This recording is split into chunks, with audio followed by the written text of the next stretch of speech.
Okay, hello everybody, welcome. We're going to be starting on chapter 11 of Headway, and that involves us learning a little bit more about the present continuous.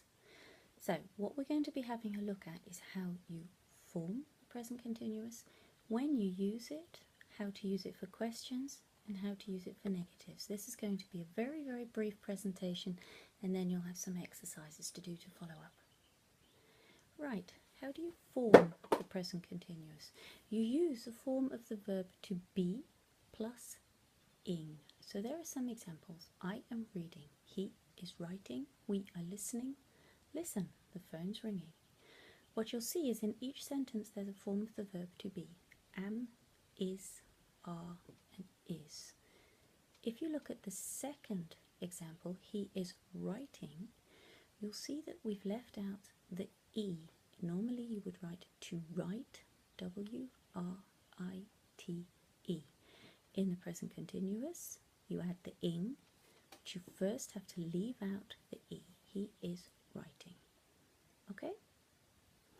So when do you use it? The present continuous, you see it a little bit in the word. It has the word continue almost in it. It continues. It talks about an activity that is happening now. In Dutch, you could translate it as aan het doen. Hij is aan het zitten.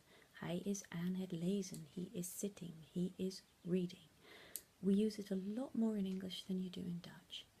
But you also use it in English for an activity that's happening in the near future. I'll give you some examples. If you talk about using it for questions, why is he wearing his sunglasses inside? Waarom is hij zijn zonnebril aan het dragen?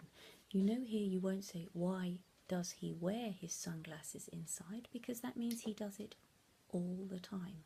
Now we're saying why is he wearing his sunglasses right now at this moment inside? Are you learning English? The question is, are you doing that right now at this very moment? Not do you do it all the time? Is it a habit? Are you learning English right now? The third one, is she having a party this weekend, is the near future, this weekend.